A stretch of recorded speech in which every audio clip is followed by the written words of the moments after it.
for choosing AMC Theaters, where we make movie moments AMC amazing. Your safety is important to us, so remember, keep an eye on your valuables. Be sure to report any suspicious behavior. And please take a moment to find the exit closest to you. In case of emergency, walk out of the building and move far away.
At the movies, the feature is on the big screen. So please remember, don't text, don't post, don't talk, Do you want some don't ruin the movie.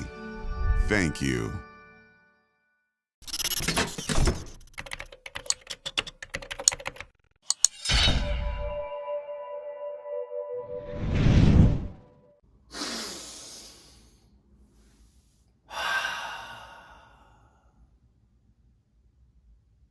It's time. Got your snacks? Come on with it. Come in your snack. You got your cuddle buddy and got your Adidas. Check, check, check. This popcorn looks really good even without the butters. But best believe I'ma add the butters. And today's seasoning, out of many seasonings, This right here is by far still like the greatest seasoning I have ever tasted. Oh, God. But today, we are going to be tasting churro. Churro? Churro. Oh, God. I love churros. Oh, God, it's a good time. We are in a good space, I think. I don't know. It could be hella creepy, cluckies, creepy as shit stories that we about to react to. But we doing this together. We're going to react to these stories together.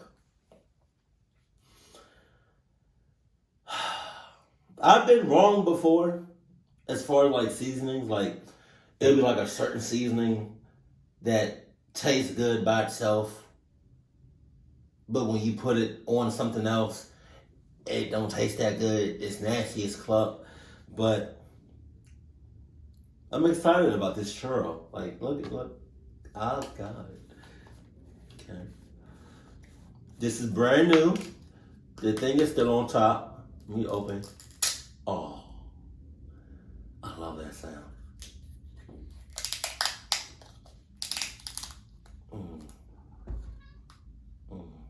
Mama, relax. You're not getting none of this. What? I don't care. Talk back, okay? I don't care if you talk back. You know, oh, I smell it already. Oh.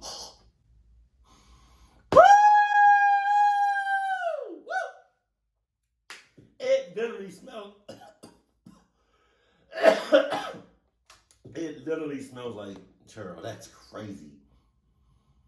That's crazy. Oh, it smells so good. Oh, God. Shit. I gotta do that. Hold on. I gotta do a taste test. One of them. This is the first taste test.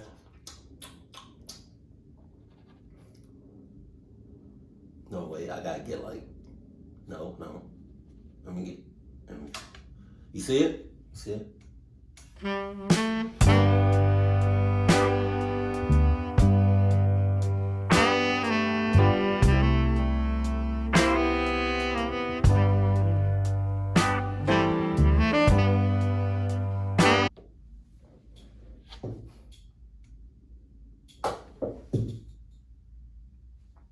God. Oh, God. Ow! When did I start being obsessed with popcorn like the season? So good. So now, I'm going to add the butters, which I gotta re-up on because I love me some butters. Put that on there. Let me see so I can see what I'm doing. Battery low. Okay, hold on. I just had to say battery low. Let me go ahead and plug you up real quick. Hold on. I don't want interruption. I don't want no interruptions. Thank you. I appreciate you. Wait, go back. All right. Because I'd be damned if you say battery low again. But I'm so excited. I got you. Hold on, shake it up. Oh, God, I love. Look how much butter I just used. Jesus, look at that. Now put that seasonings on top. Put the seasonings on top. Put the seasonings on top. Let's go. I love the shh. Watch.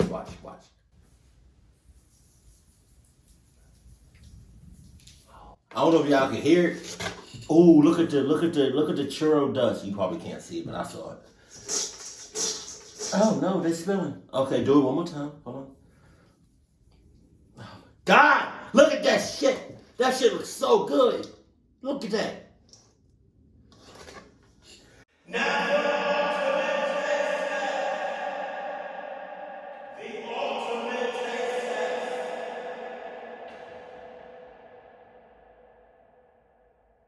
Like, hold on a second. Hold on, give me a second. Look at this. Look at that. Can I see that? Wait. Oh my God. Okay. I hope this is good.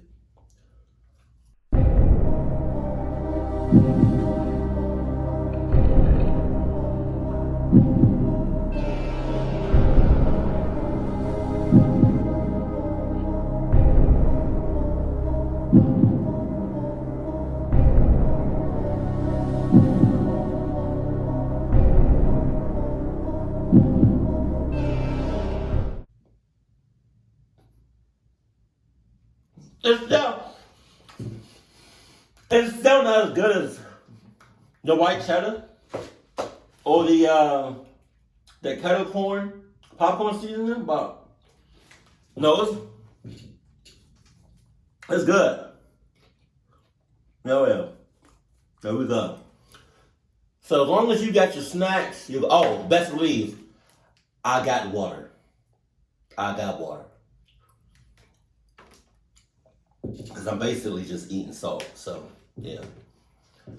As long as you got your snacks, I got seasonings all over my table. As long as you got your snacks, your Cuddle Buddy, and your Adidas, then we good to go. If you don't got any of them, get the hell out of here. Move. The hell are you? Move. Volume up. Let's go. Sup? Done. Let me know the next hour-long reaction. Sorry, but the content that you're watching is prohibited. We have been tracking your IP address and have found your watch history to be problematic. Oh, for sure. But don't worry. Big Brother is here for you. Oh, no. And we're going to help you. So relax and enjoy our approved programming. Hey, I'm K-Station, and this is the 259 Challenge. Yeah! even possibly. We're gonna do this! We're gonna fucking kill some ghosts. Yeah.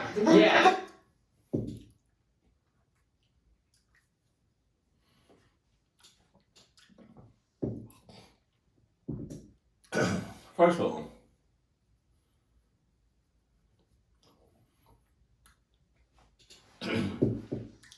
that's some white people shit. Second of all, you're gonna kill a ghost with a gun. First, okay. With a gun. You brought a gun to a ghost, okay.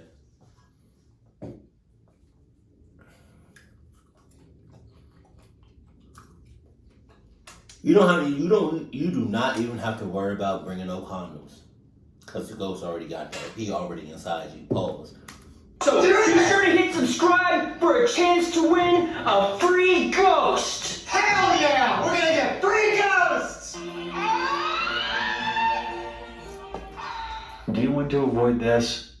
NordVPN creates an encrypted tunnel for your data. I thought that shit was a part of the video. Oh shit, that's a hell of an ad. What the fuck?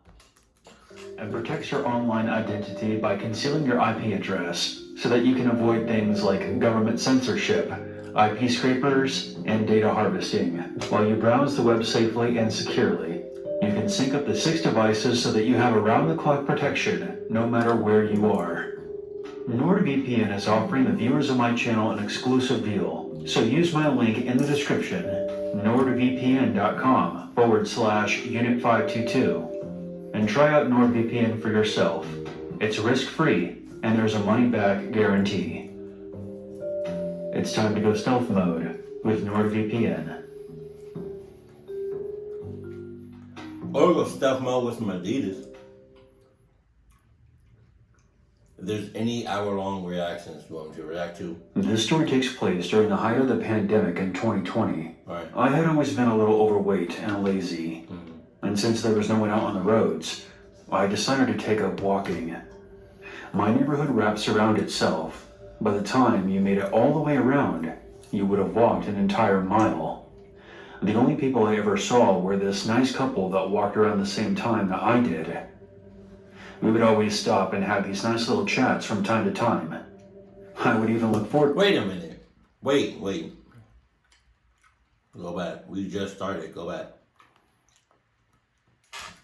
By the time you made it all the way around, you would have walked an entire mile. The only people I ever saw were this nice couple that walked around the same time that I did. Hey, Ashley and Adam.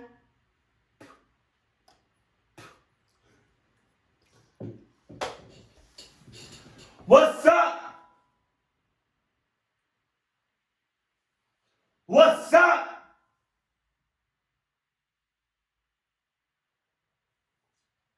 What's up?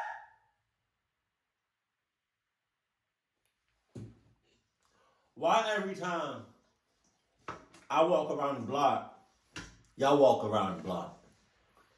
Every single time. Every time. Why? Ashley and Adam, Adam and Ashley, Adam, she. Why you doing it? You gotta walk the same time I do, at the exact same speed I'm going. You can't go no other time. No other time works best for you, except when I'm doing it. And then when I switch up my times, and I go at a different time, oh, y'all just so happen to switch up at the clock. I jam this shit down your throat.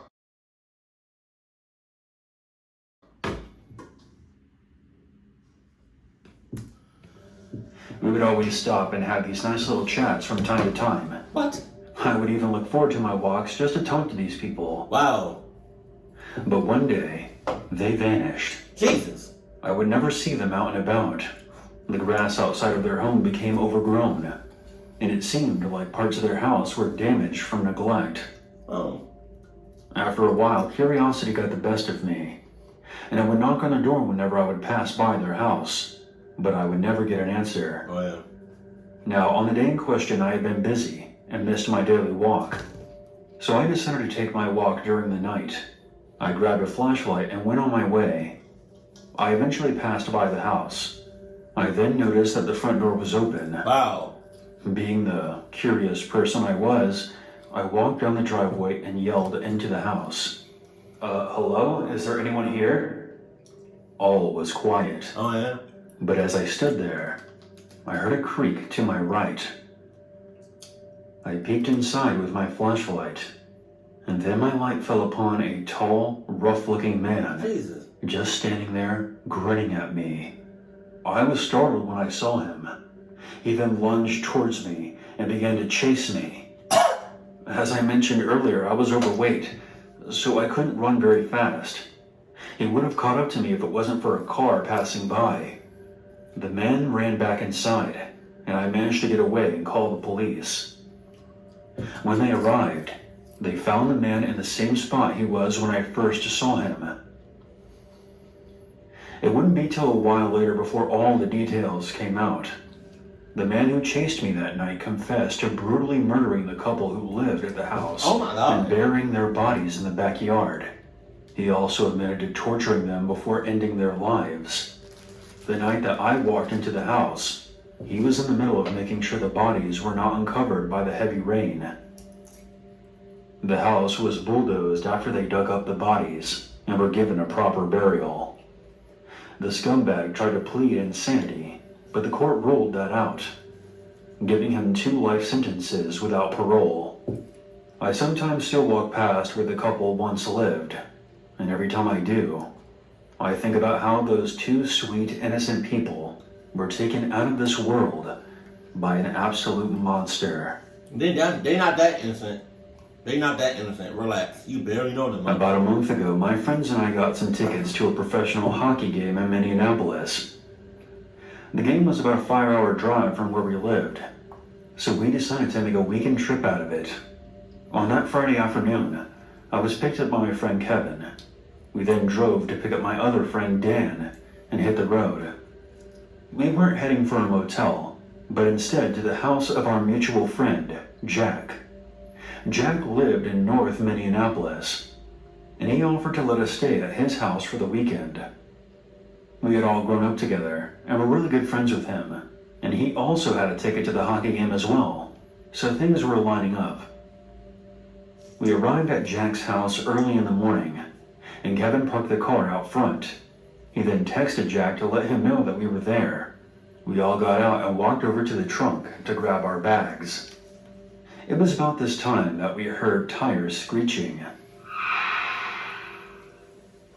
We then turned to look at the intersection directly behind us. A green compact car had apparently cut off a dark-colored SUV as the driver was proceeding through the intersection.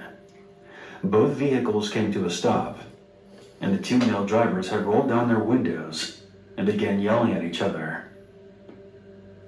Not wanting to get involved, I quickly grabbed my bag and walked up the path towards Jack's house, with Dan close behind me. Jack lived in a sort of retrofitted duplex, where he rented out the ground floor and someone else lived on the second. Jack had moved to the city fairly recently, and we had never visited him until now.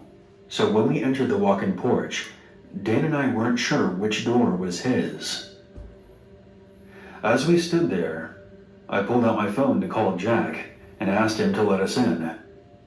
Meanwhile, Kevin was still in the back of his car rearranging some bags and trying to fix a panel that had popped off during the drive.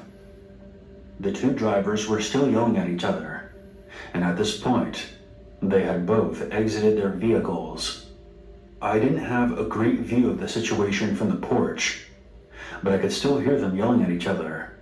To make matters worse, Jack's house was right on the corner, so we were only about 20 yards away from where this was going down. It was way too close for comfort. All of a sudden we heard a loud pop. My ass. Dan and I how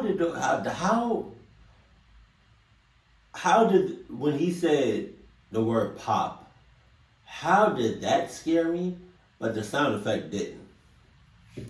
and I saw Kevin stand up from the back of his car and look around. I immediately thought it might have been a gunshot, but I wasn't 100% sure. I turned to Dan, and from the look on his face, I saw that he also thought it was a gunshot. Oh shit. Okay, let's get the hell inside. Oh, yeah? Now, Dan said to me nervously.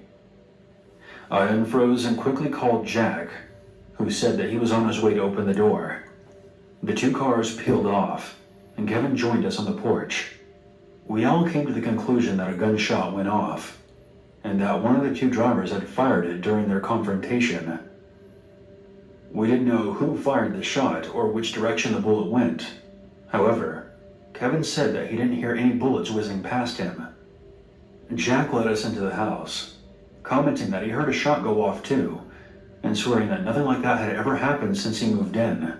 We talked about it for a bit, but no one was hurt, and the drivers were gone now, so we shook it off. My ass. Aside from that, we had a great weekend of eating, exploring, and getting drunk at a nail-biter of a hockey game. It was loads of fun, and Jack offered to drive us everywhere since he knew the area. When we were ready to head home that Sunday afternoon, we piled back into Kevin's car. That's when we realized exactly where the bullet had gone. There was a clean bullet hole through Kevin's rearview mirror and windshield. I have no idea how he missed it before, but there were shards of glass and scattered bits of plastic across his dashboard. We looked around for an entrance hole in the back of the car, but we couldn't find one. That left only one possibility.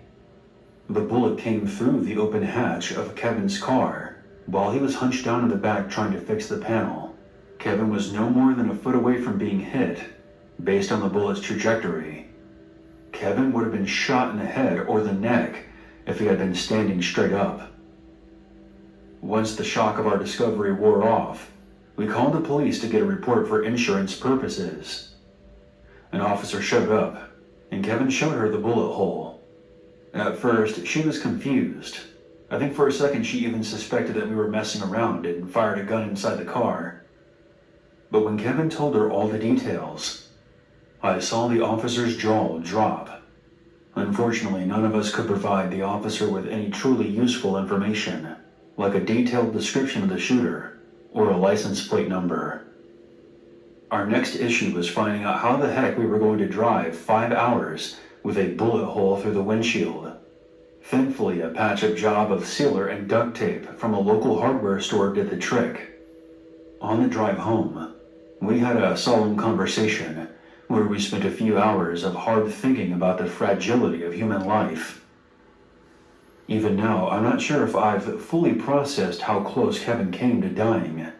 I can't even imagine how he feels about it. And as for the guy who thought it was a good idea to fire a gun in the middle of a highly populated neighborhood, I either hope he gets his life in order. What if that neighborhood is a hotspot for it? You know? What if that neighborhood is like where people go to shoot it? Oh. I gotta be careful about my words. What if, what if that's the neighborhood what if that's just like the spot where people just go to, like, you know what I mean? Ba ba ba ba ba ba. That's crazy. Hey, mama. How you doing? This is stories. This is one story that sounds familiar.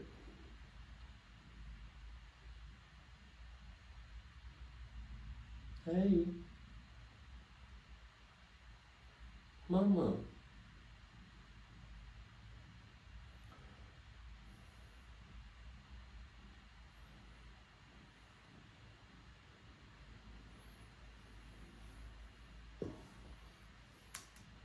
Or ends up in jail.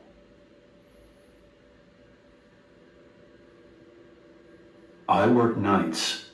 I finish my shift around 4:45 a.m. I live in one of the 5 boroughs of New York. My neighborhood is relatively safe, and I've never had any issues until this incident. I was on a service road about a block away from my house. I pulled over to the left side of the street to fix something that had fallen while I was driving. I should have done this when I got home. When I looked into my rearview mirror, I saw a car that was uncomfortably close behind me. Wow. It hadn't been there when I first pulled over. I quickly put my car in drive and made a right, and the car followed. So I turned onto my street. I figured that I wouldn't go home right away in case I was being followed. Thank you. I proceeded down another block at a slow pace, watching my rearview mirror the entire time. The car is still behind me. I made a right at the next stop sign, still driving slowly, and the car behind me does the same. I then made a sudden right turn down another block, increasing my speed. I look into my mirror again to see a pair of headlights. The chase was on. My ass. I made so many lefts and rights to get away from this pursuing vehicle. Hey man, hey for real. Hey, if I ever get chased, I don't got time to be getting chased. I do not have time for that shit. I got things to do. So we either gonna fight for it, or I'm gonna cluck you up. And you running up my gas? Oh God, nah. Nope. Gas $3.20, $3.30 right now. $4. You gonna run up my gas by chasing me, by following me? Empty all your pockets and your life savings, cause I'm gonna need all of that. Yup. Yup. And your college tuition. Yeah. Yeah. And instead of paying the IRS, when they deduct the taxes from your check, you know where that money goes? Right to me. What is you talking about? Empty all that shit. I don't got time for it. I do not have time for it. I got things to do today. You want to follow me for 2 miles? Jesus. The driver was stuck to me like glue. I then hit the SOS button on my SUV, which connects me to 911. Oh, wow. I proceeded to tell the operator that I was being chased and that I was running through traffic lights so that the police would figure out my location. The operator confirmed that they were tracking my vehicle and they knew exactly where I was. At this point, I was going about 80 on a 35. Jesus! I turned into the left lane, and the tailgater ends up right next to me in the opposite lane. I then made a daring move. I slammed on my brakes so the car could get ahead of me. I then get behind them. I could only imagine this enraged the tailgater, because a second later, they slammed on their brakes, and I almost rear-ended them. But thanks to my lightning-fast reflexes, I managed to avoid that. Relax. You do not have no lightning-fast reflexes. Come on now. Only people that have Adidas blood in them has lightning-fast reflexes. You got reflexes, but them bitches not lightning. My car came to a sudden stop. I screamed into the phone, reading out the license plate number, and then decided to drive to the police station, which was a few blocks down from us. I did not stop at any of the traffic lights as I flew down the road. The car continued to follow me all the way to the precinct. During all of this, I was still talking to the operator, who was relaying the information to the police. I was blaring on my horn as I pulled up, and the cops came running outside to me. The tailgater then made a U-turn and vanished into the night. After giving my statement to the police, they had a squad car follow me back home. They also patrolled the area for the rest of the night. I'm pretty sure the police know who it is, but unfortunately they haven't tracked him down yet. My name is Austin. I'm a 26-year-old male, and this story took place about a month ago. This occurred on a trip my fiancé and I were on. We had just moved down to Florida for a chance at better opportunities for myself from where I was living previously. However, my fiancé had to sacrifice a lot for this transition. So to help ease the stress, we decided to go on a weekend trip to Universal Orlando Resort and just have fun together. Now, we planned out everything ahead of time, and with the tickets being so much money... Wait a minute. Go back. Fight is over. And vanished into the night. After giving my statement to the police, they had The room was nothing special. Okay. Trip my fiance and I were on. We had just moved down to Florida for a chance at better opportunities for myself from where I was living previously. However, my fiance had to sacrifice a lot for this transition. So to help ease the stress, we decided to go on a weekend trip to Universal Orlando Resort. Okay. So you said you asked, you a dick. You said that he had to sacrifice a lot. So I'm pretty sure he had to sacrifice some money too, right? In the process. Ouch! Ouch! Oh! Your nails! Damn! She doing this shit. I don't know why they do this. But she okay, picture these are her claws. Right? Her not her claws, her hands, right? Her paws, right? And she doing this. It's like she's stepping, but when it's like she's doing this. But every time she does this, her nails come out. That bitch is hurt. Okay, Jesus. Okay, so in the process of you transitioning, I'm pretty sure you had to spend some money, right?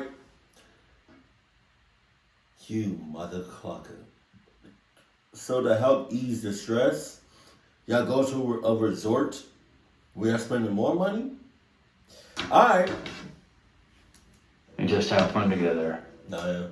Now, we planned out everything ahead of time, and with the tickets being so much money, we opted to go for a cheaper hotel to bring the price down a bit, which was a huge mistake. We arrived at the hotel the day before we were supposed to visit the resort, and we immediately could see why it was so cheap. The sign said Quality Inn, but from the looks of it, it was previously a rundown hotel that the company had bought and slapped their name on it. The room was nothing special, and as soon as I sat on the bed, the frame broke. First clue as to just how bad this place was. We didn't spend too much time in the room as we planned to go to a movie that night, so we quickly dropped off our bags and left. By the time we got back, it was around 11 p.m. I was really tired, and I had a migraine. I quickly changed for bed and laid down, hoping I could just fall asleep, even though my head was throbbing. My fiancé did the same shortly after, and before long, we both drifted off. Oh, yeah. Before I continue, I'll explain the layout of the room briefly. As soon as you walk in, to the right are 2 beds, with a night table in between them, and to the left was a table and dresser where the TV sat. If you kept going straight, you would walk to the sink and bathroom area. It was a typical hotel room layout. My fiancée always needs to face the door when she sleeps, as it makes her feel more at ease. She was pressed against my chest, so it woke me the moment I felt her suddenly jolt up. She immediately tapped my shoulder before she whispered to me, "I hear someone at the door. Jesus. I think they're trying to open it." I didn't hear anything, but the sound of her voice made me believe she wasn't making it up. We sat there listening for what felt like forever, but was probably only 10 seconds before I heard something. It was the sound of someone trying to open the door with a key card. Okay.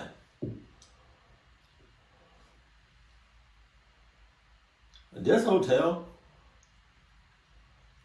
is probably just as clucked as this popcorn kernel stuck in my tooth. Somebody's in cahoots. Whether it's one of them, like, you know what I mean, like one of the fiancés, or maybe it's somebody that worked there, you know, or maybe it's a complete stranger, but the employee at the hotel are looking at the cameras, eating some popcorn, and watching the cluckiness unveil. Before I even had a chance to speak, the door suddenly opened. Man, shit. How? However, my fiancée was smart and had put the door latch on before we went to bed. Through the crack in the door, I could see an eye looking right at us. Well, you poke that eye. You either poke that eye or you get this convenient oil that was sitting by the nightstand. Because they know about the cluckness that happens on a daily basis. So they install oils in every popcorn oils in every room in a hotel just in case for shit like this. Get the oil. Ha! You throw it right in the eyeball. It would be nice if the oil was scorching hot.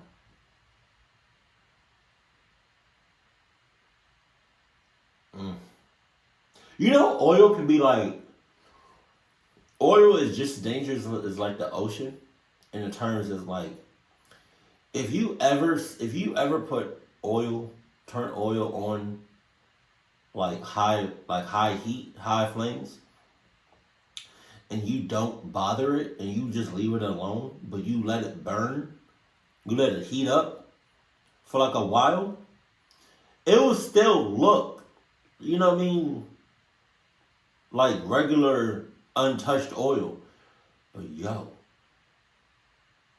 you drop one droplet of water, man, it's wraps. It's over. So if you was to, I don't know why, I just want to do that to somebody. God forbid, you know, somebody bring into our house and I just have a convenient pot of scorching hot oil that I've been burning for, you know, a week straight. I've been waiting for this moment. Let somebody bring into our, man, come on, this whole oil going on you. This whole oil going on you. What are you talking about? I immediately jumped up from the bed and yelled, "Wrong room, buddy." The man then mumbled something unintelligible. Whoever it was, they seemed to be severely intoxicated, speaking in a language I couldn't understand. But what he did next didn't need words to explain it. He then tried to push the door open with his hands. I yelled at him again, but this time with more force, trying to scare him away.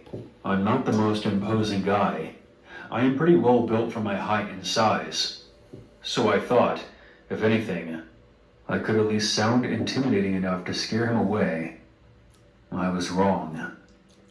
After I shouted at the man, he stopped pushing on the door for a brief moment before slamming his shoulder into it, trying to break it down.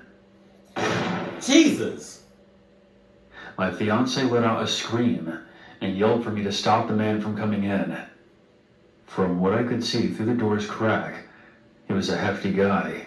He had to be at least 6'1", over 250 pounds. Hefty. So there was no way I was going to be able to stop him by strength alone.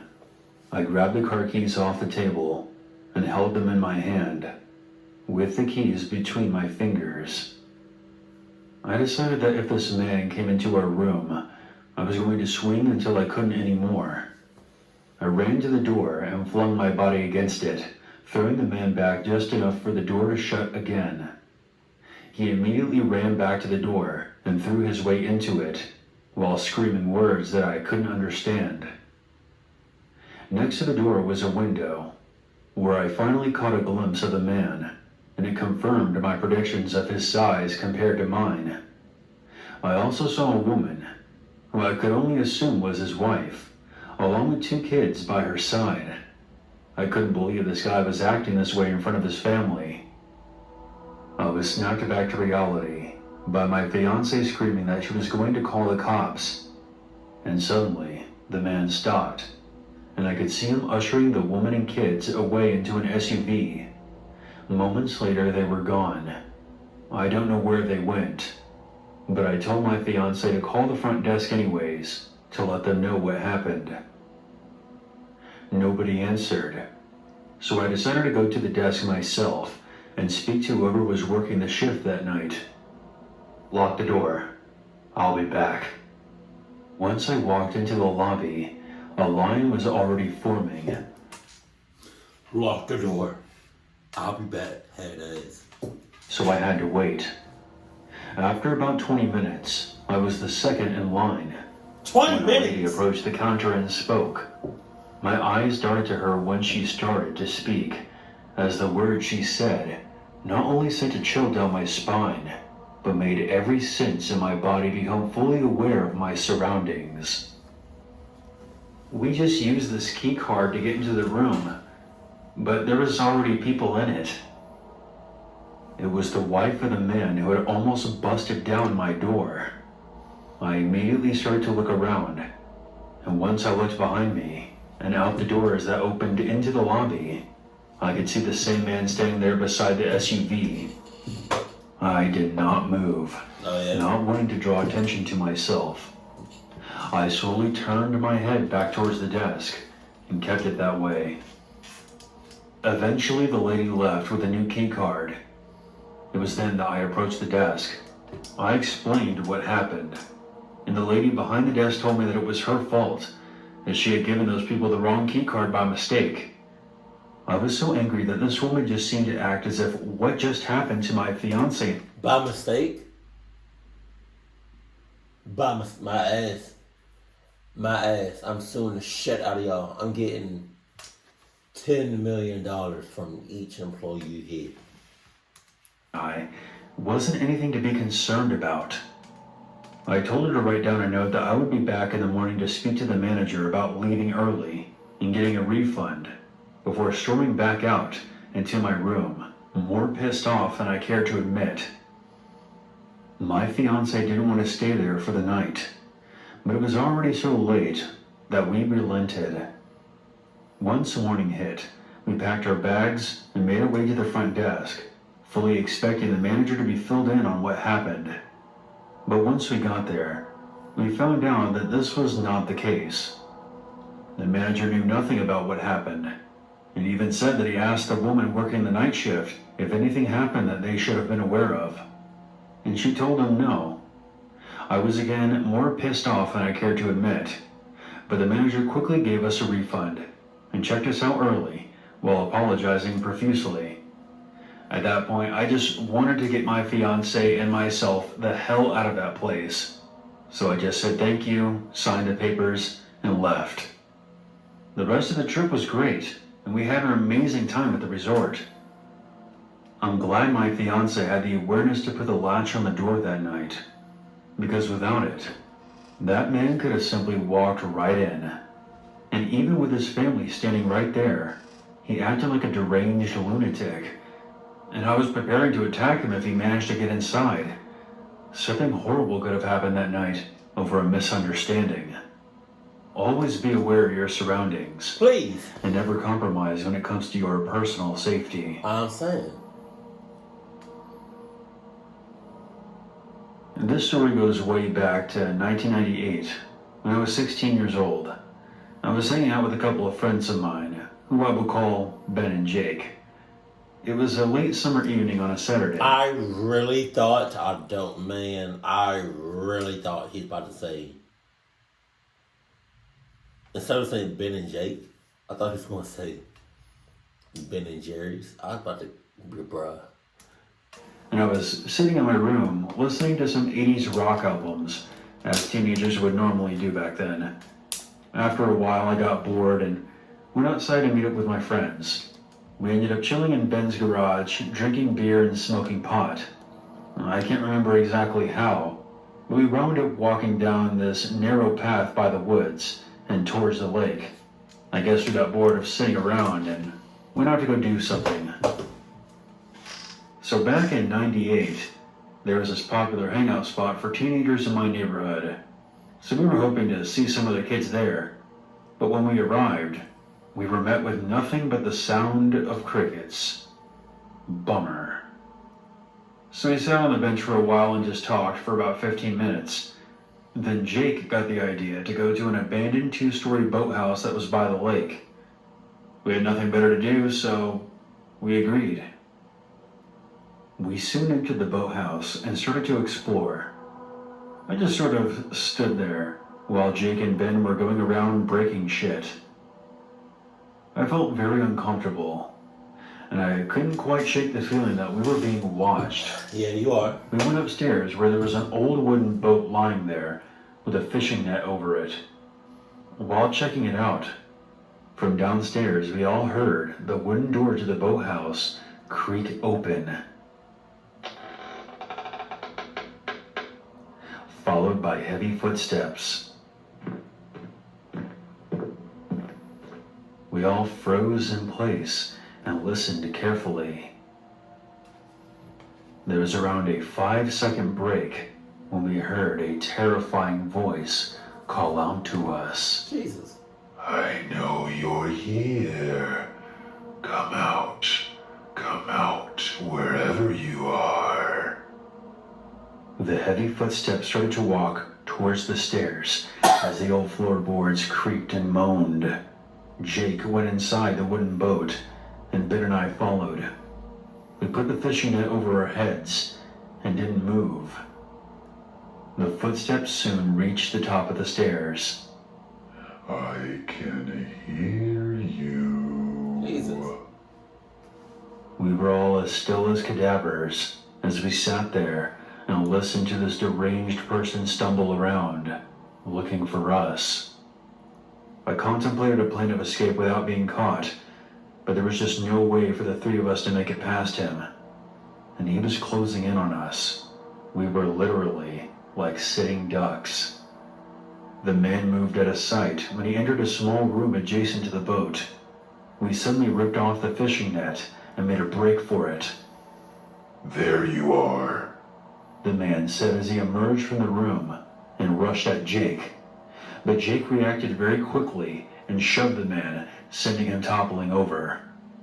We all ran like hell out of there and through the tall grass into the woods. We heard the man give chase, but he eventually gave up. We all went back to Ben's garage and fell onto the couch in exhaustion. Jake then told us that he saw a knife in the man's hand as he fell over. Ben and I sat there in utter shock. Did that fucking maniac really plan on killing us in that old boathouse? To this day, I can't help but wonder, what would have happened to us if Jake hadn't reacted so quickly? This story took place many years ago. I grew up in a pretty small neighborhood, and I pretty much knew everyone who lived around me. Our house was at the very end of the street. At the other end was a popular park that everyone, especially children, went to. My sister loved to go on walks very late at night, and would usually go to the swing set at the park and swing there for a while, because nobody else would be around to bother her. The park layout had the playground next to a path that led into a wooded area, with the only light source coming from a building next to the swing set. One night, maybe around 1 or 2 a.m., my sister walked down to the park. She was swinging for maybe about 10 minutes when she felt something was wrong. It was that unmistakable feeling you get when you feel like you're being watched. She didn't think much of it until this random guy seemed to come out of nowhere and sat on the swing next to her. This stranger kept trying to make conversation. He kept asking her if she lived around the park and how old she was. Around this time, my sister was 18 or 19 years old and was fairly small, and she looked a lot younger for her age. Wait, what? She didn't go back. Some stuff just be going over my head. Hold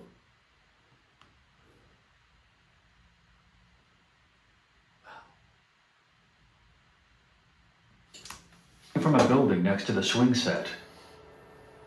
One night, maybe around 1 or 2 a.m., my sister walked down to the park. She was swinging for maybe about 10 minutes when she felt something was wrong. It was that unmistakable feeling you get when you feel like you're being watched. She didn't think much of it until this random guy seemed to come out of nowhere and sat on the swing next to her. This stranger kept trying... Hey, yo, I'm not gonna lie. If this seat is like a swing, like this whole area, this room, let's say it's like the playground, and I'm about to sit on the swing, but I get that feeling that I'm being watched or something about to happen, Like I'm coming in. Oh, okay. Wait, I got stretched. Hold on. Oh God. Okay. I'm coming in. Right? Coming in.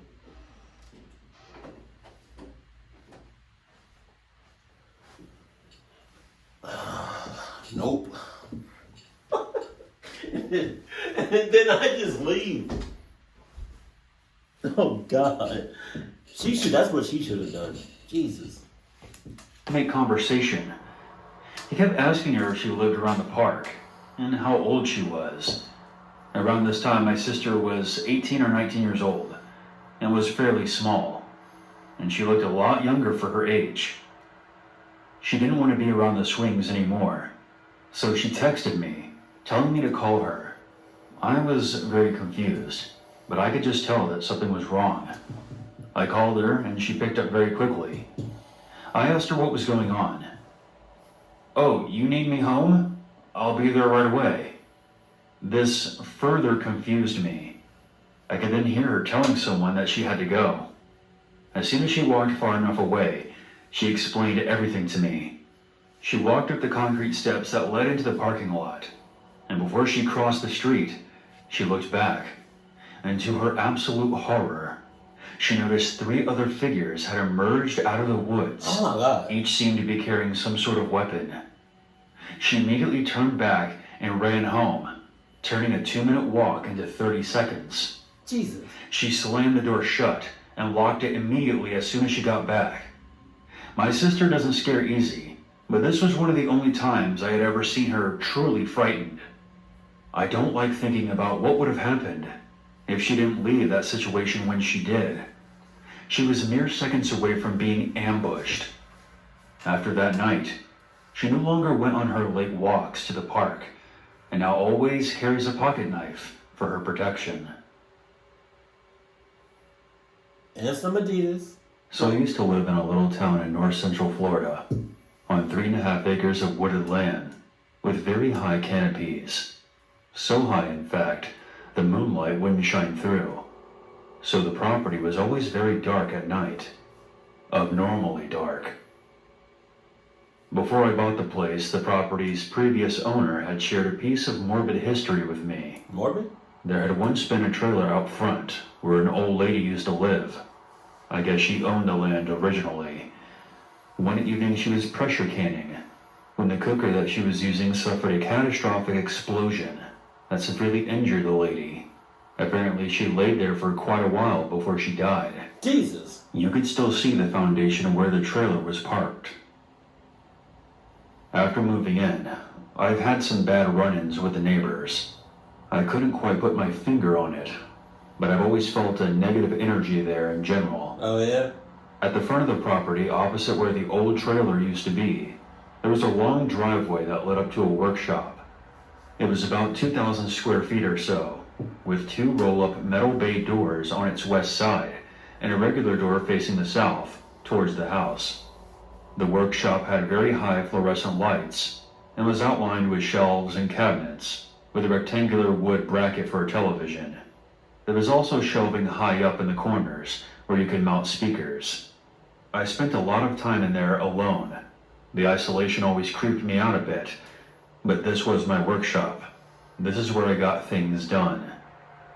The property's previous owner, the guy who told me about the old lady, used to work on motorcycles in there, so it was already set up as a mechanical repair shop. The building was roughly 10 meters or so from the house. It was around July of 2012. I was working in the shop. The doors were closed because it had been a rainy month, and I was trying to keep my tools from rusting, unsuccessfully, mind you. I was in the middle of cleaning this antique revolver. I had probably been in there for about an hour, when suddenly, lightning struck close by. It startled me. I waited for about 5 minutes to see if it would pass. A little joke about Florida. If you don't like the weather, wait 5 minutes or drive 5 miles. So as I was wrapping things up, I get it. lightning hits the shop directly, coming through the front and striking the concrete base.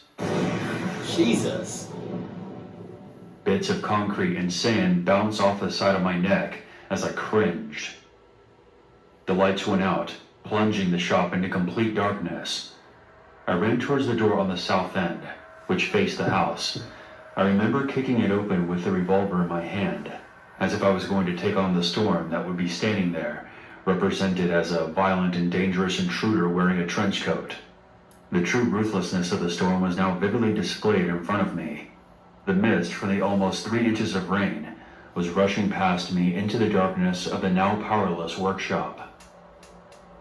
I stood there frozen for a few minutes, wondering if I should run the 100 or so meters to the house. Another strike landed nearby,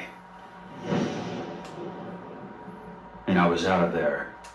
Running through the rainfall with a revolver in my right hand, I immediately began to slosh into the knee-high water rapids that I hadn't noticed before. Water was rushing towards the front of the property, right past the shop, like an angry, overflowing creek. My pace was slowed by the floodwaters now crashing constantly against my legs. I thought to myself, in a period of time that I can only describe as microseconds, I'm holding a piece of iron, and I'm in knee-high water.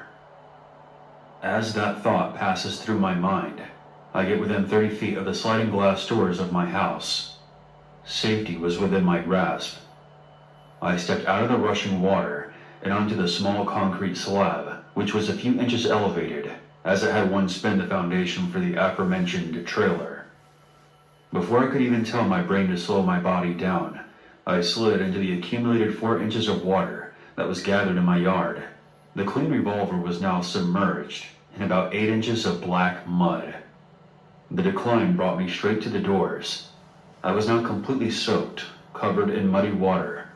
Without hesitation, I rolled to my side, bringing my legs off the ground and onto the landing.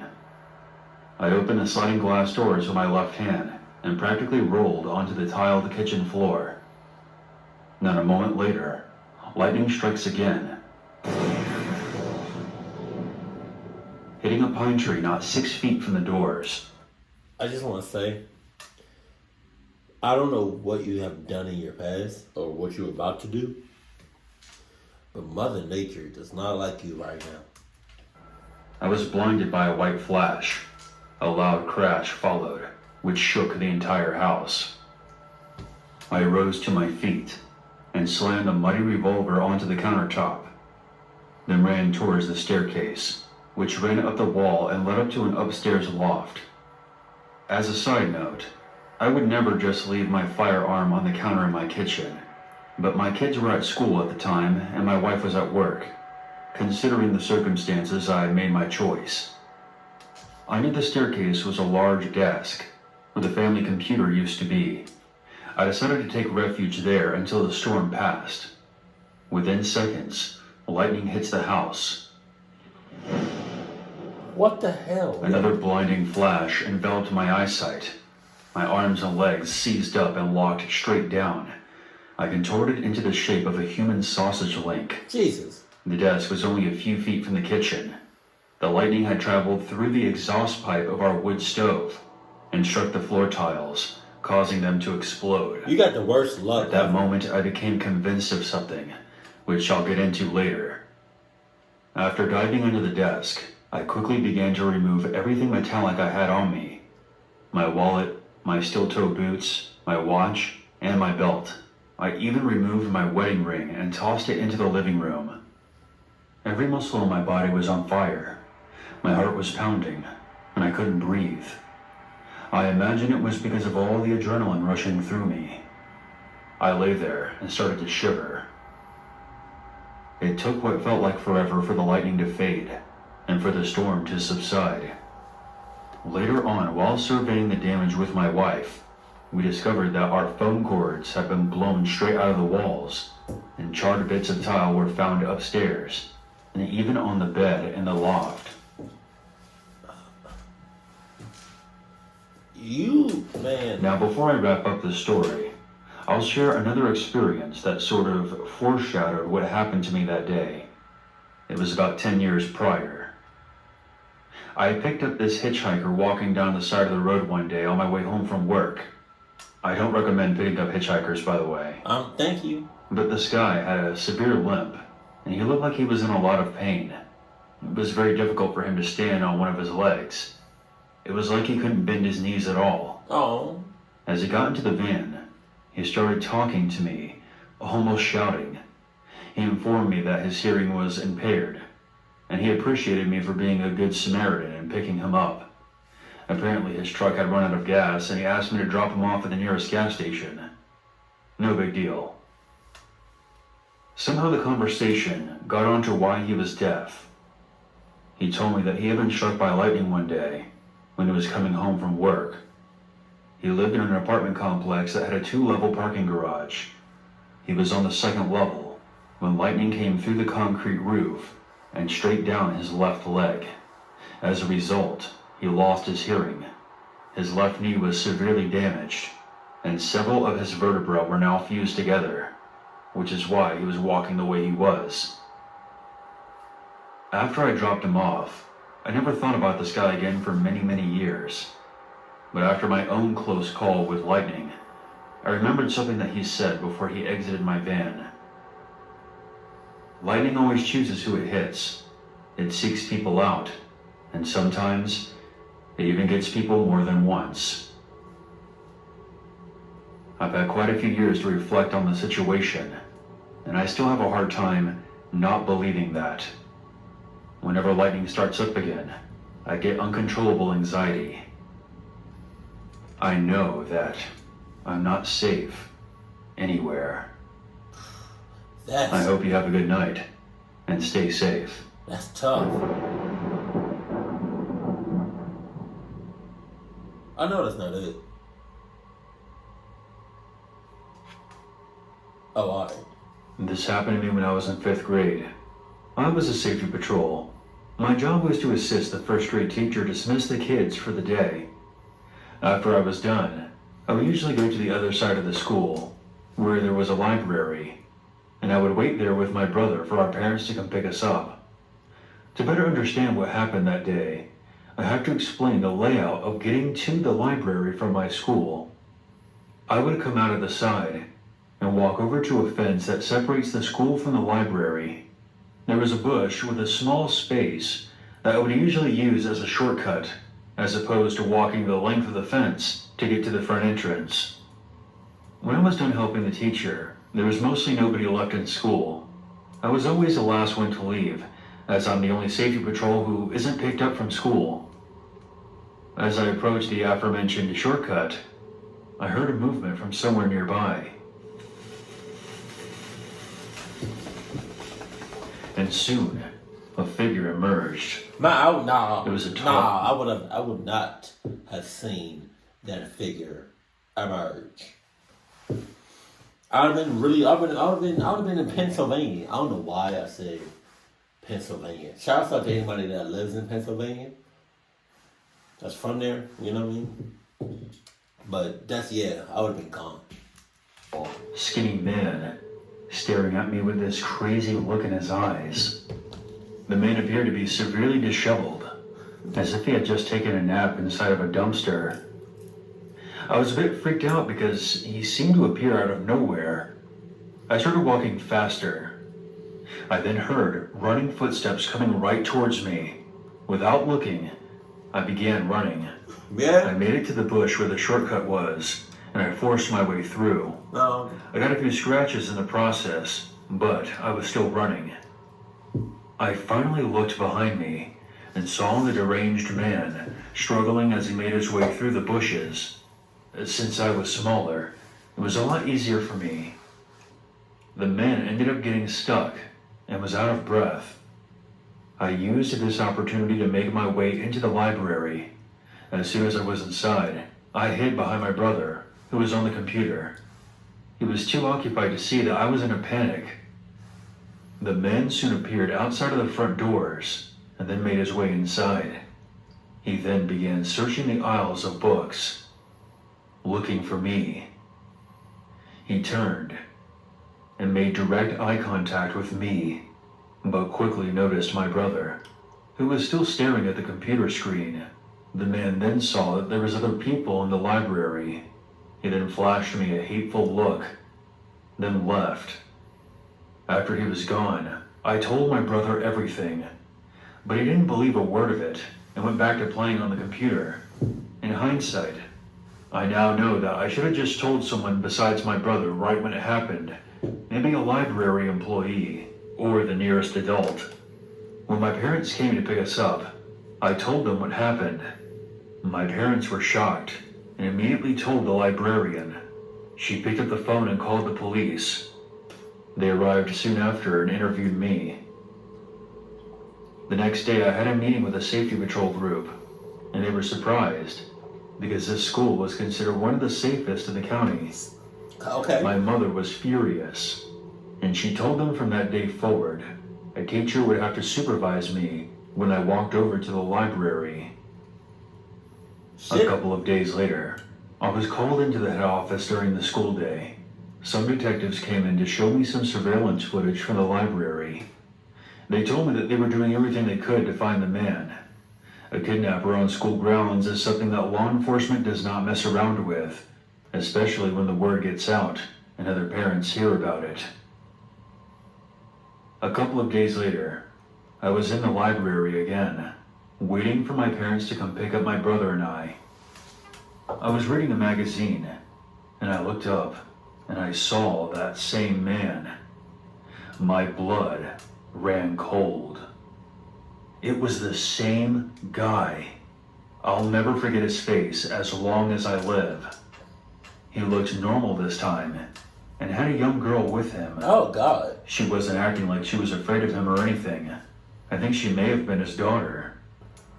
After the two of them left, I informed the librarian, who made a note of it.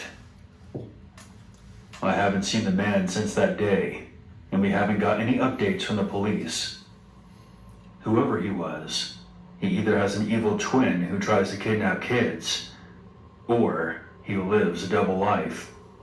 A loving family man by day, child kidnapper by night. Shit happens. Cluckness happens. The story I wish to share with you. Anywhere you go at any given time. Now, some cluckness happen, more often in certain areas than some places, but cluckness it's not like, oh shit, is that an officer? Okay, I'm not gonna cluck with them. Is that a wall? I can't get over that. Is that a gated community? Me and cluckness. I can't get through that gate. Is that a school with an officer? I can't get in there. Cluckness happens any given time, any given place. Today isn't your typical story that you will hear on this channel. Stories on this channel often regale us with situations of stalkers and other horrors, of how the victims in these stories nearly made it out alive. What we never hear, though, is the stalker's side of the story. Okay, so I don't want to. If you were to pin an element of horror to my story, it would be that of a ruined reputation caused by exaggerated harms from a supposed victim. Being falsely accused of something should scare anybody, but we never stop to consider that there are two sides to every situation. It's really three sides. It's your side, their side, and then the person that saw everything. Now, don't get me wrong. I think stalking is wrong. I think every person has the right to feel safe and unannoyed. I also feel that if a person is accused of something, they have a right to defend his or her actions. You may think, why don't you just get a lawyer and fight it? Well, it's just not that simple.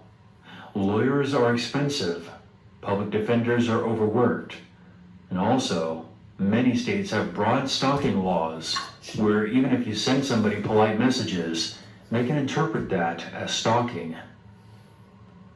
My nightmare begins in 2019. As a little preface, I have a very visible disability. Meeting women is hard for me. Despite my challenges, I still put myself out there, and I try to talk with people online and in person. I can't quite tell you how I came across her, but this girl, whom I will call Brooke, was on my people that I may know list on Instagram. You a clucky. Cause you date in person. Well, you talk to people in person and online. See, online you can't tell somebody's a clucky. Well, you kind of, but like you can't tell somebody is a stalker. You know what I mean? You might. But I'm just saying, like, it might be easier for you to figure out if somebody's a stalker in person. You can hide a lot of shit online. You can't really. Although I didn't know her, I wanted to.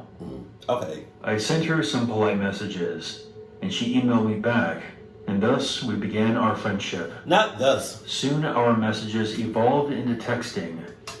She would tell me things about her, and I would tell her things about me. I honestly thought that we would start dating at some point. Oh, yeah? And this would be my first real relationship. Unless she is. Out of nowhere, she dropped a bombshell on me that she was starting to see another guy. I was crushed. I couldn't believe it. Really? But I remained cool, and I figured that being her friend was the next best thing. Nah. As time went on, her boyfriend became very hostile towards me, and they even broke up a few times. It was a mess. One day, through our messages, she relayed to me her struggles with mental health.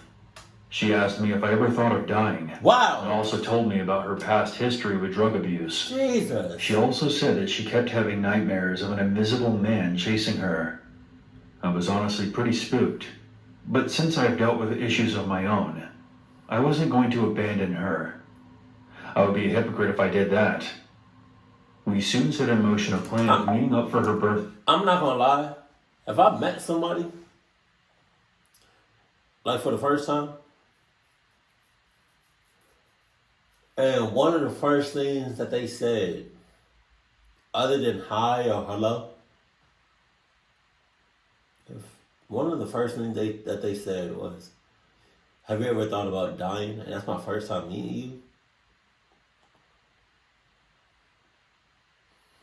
I'm gonna either cluck you up on site, or I'm haul assing and I'm never looking back. Day. That's how close we were. But just like every good thing in life, it must come to an end. Nothing lasts forever. Brooke texted me one day and said very matter-of-factly, "The Holy Ghost doesn't give me good feelings about you." Oh no. I was confused. Any normal person would have just ended it there, as that text would probably be a major red flag to anyone. But I have to admit that I was desperate. My pleas of trying to work it out with her didn't sway her, and she proceeded to block me. I am ashamed to admit it, but I have mental problems of my own, and I guess her blocking me caused me to have a breakdown. I tried emailing her, explaining how hurt I was, but she didn't reply. I was devastated. I would stay up at night hoping that she would respond, but she never did.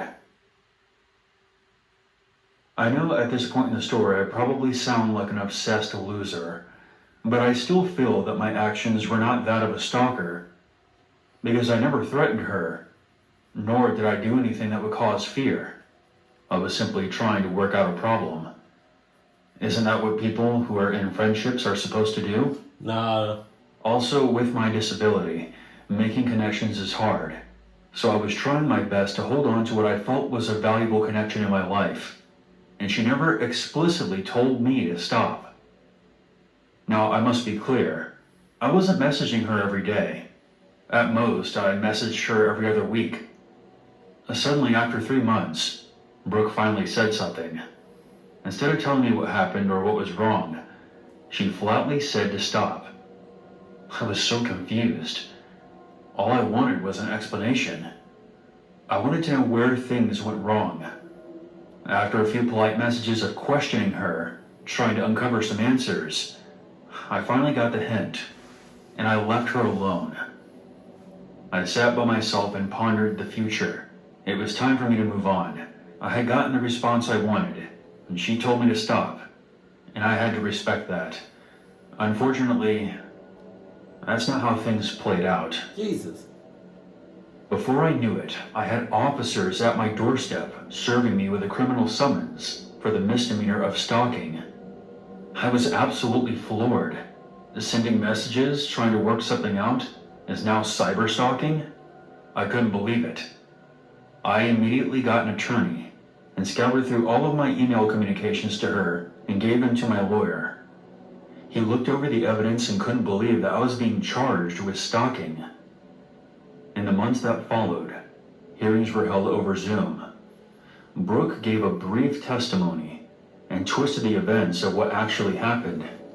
I tried sharing my version of events, but the judge simply would not listen. Every day felt like a haze. I had never been in trouble in my life before. Trolls that harassed me online began to spread the rumor that I was a stalker. They would send me emails and taunt me for my current predicament. I was the one being harassed. Slowly, my confidence died. I didn't know if I would ever be able to talk to anyone again, if I would even say hi to another girl. Would she turn around and lie and say that I was stalking her too? The prosecutor briefly considered dropping the charge, but was informed that I partake in vices that are legal in another state, and that changed his mind. He claimed that partaking in that recreation, even if it was legal, gave him an insight into my character. This nightmare just kept getting worse and worse. Now my personal life was being used against me. What was he going to do next? Use my eating habits against me too? He might. As the situation spiraled out of control, I had to make a hard choice, and I ended up pleading guilty to the misdemeanor charge. People automatically think that if someone pleads guilty, then they really must be. I think people who have that perspective have never actually been in a situation like I was. When you're up against the state, it's really hard to do anything other than plead guilty. They essentially have you in a chokehold and place your feet against the fire. I felt dirty pleading guilty because I knew I was innocent, but I felt that it was the only way that I would ever be able to move on with my life. 2 years have passed since this incident. I knew that throughout the story it may seem like I was deflecting blame. I 100% admit that I was annoying at most, but I disagree that my actions were criminal though. Just imagine if we charged every single person on Facebook who messaged another person multiple times or did other annoying conduct. Our jails would be overbooked, more so than they already are now. I'm not going to share where this took place, but I will say that it took place in a city whose population is about 100,000. They have a large roster of people being charged. I think they do this on purpose and make it a game of ruining people's lives because the police and city attorneys have quotas they have to meet. As I said at the beginning, this wasn't your typical story. This story is scary in another way. Any one of us could be charged at any moment, and our lives turned upside down, and our reputations ruined forever, all based on lies. Never once did a police officer or city official reach out to me and ask for my side of the story. They decided just to charge me because they didn't like me. It's absolutely frightening to think about how many people are in prison for alleged crimes based on exaggerated claims. Next time you hear a story of someone being accused of something, I strongly advise you to stop and perhaps consider their side of the story as well, before you start judging them.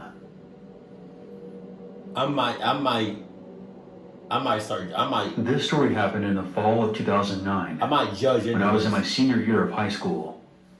I grew up in a small suburb in Utah, and I've played football for my entire life. As a senior, I was the captain of the team, and our stadium was near the center of town. When this all started, we were playing our second home game on a cloudy Saturday evening. I had scored both of our team's touchdowns up to that point, and we had held the other team scoreless. Midway through the third quarter, one of the kids on the other team started throwing punches at me and cursing. I ignored it and walked away, but the referee still kicked us both out of the game, much to the dismay of our head coach, who I will call Coach Joe for this story. After I was ejected, Coach Joe reluctantly sent me back to the locker room. So I started a long walk under the stands to our locker room, but when I got there, the door was wide open. This was unusual, since Coach Joe usually locked it when we went out on the field. I wasn't really concerned about it though. After about an hour, the rest of the team got back in the locker room. It was a blowout. We won 27-6. We celebrated for a while, then everyone left except for me and two of the other captains, Ryan and Mason. Coach Joe called me into his office to tell me that he thought my ejection was a bad call. He was proud of me for walking away from the kid. After he finished, I asked him if he locked the door after halftime and explained to him that it was open when I got back. He was confused, but we both kinda blew it off. Nice. Fast forward to Wednesday. All week, there have been an increased police presence and search helicopters everywhere 24/7 because a young girl from the town next to ours had been missing since Saturday night. Before practice that day, there was a putrid stench in the locker room. It was the same thing the day after as well. We all figured that it was just our sweaty clothes making the smell. That's almost always the reason that locker rooms smell bad in general. After our Friday night game, Coach Joe told us to take home all of our stuff and wash it, and that he was having someone come to the stadium to fumigate the locker room, as he did once a month. So we took everything home, but the smell was still there when we went to practice the next morning. We were able to put up with it for a bit, but eventually it got to be too much, and every inch of the locker room smelled like a sewer. It was so bad, about 10 of my teammates had gotten sick from it, along with 3 of the assistant coaches. That week, we had another home game. We were in what was usually our guest locker room, which smelled like perfume in comparison, while our opponents were behind the snack shack. We ended up losing this game, 17-3. Coach Joe told us that we were off for the weekend, but that he wanted me, Ryan, and Mason to help him find the smell in the locker room. Something died. So we met him there around 5 in the afternoon and started looking. We looked around for about an hour, and we couldn't find the source of the horrid smell. There was nowhere left to look, except for in the ceiling. We didn't think it could be there, but Coach Joe had me check anyways as a last-ditch effort. Mason grabbed a ladder from the team closet, and I climbed up. I moved one of the tiles out of the way and stuck my head in. After shining a flashlight around for a bit, I saw a small black bag within arm's reach.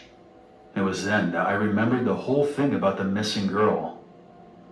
How she went missing the same day that the locker room door was left open, and everything came together. I was already starting to feel pretty sick. I was more nauseous than I thought was even possible. "What is it?" Coach Joe asked. I reached for the bag. What I saw when I pulled it open will be forever imprinted in my mind.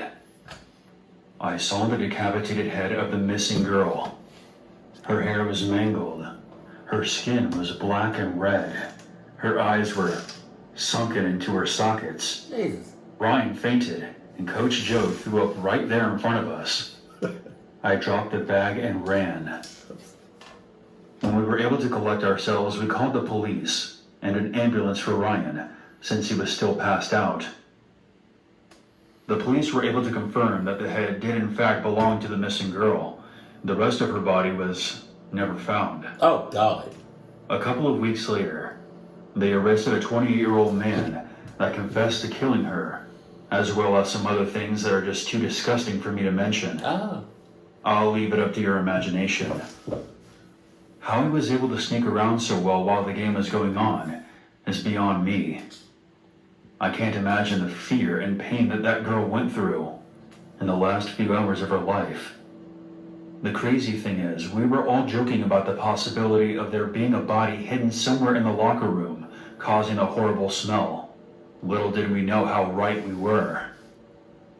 It's been years since then, and it's still hard for me to comprehend that there was a human head decomposing above us in the locker room for 2 weeks. That's a long ass time. If there's any hour-long reactions, oh, the music.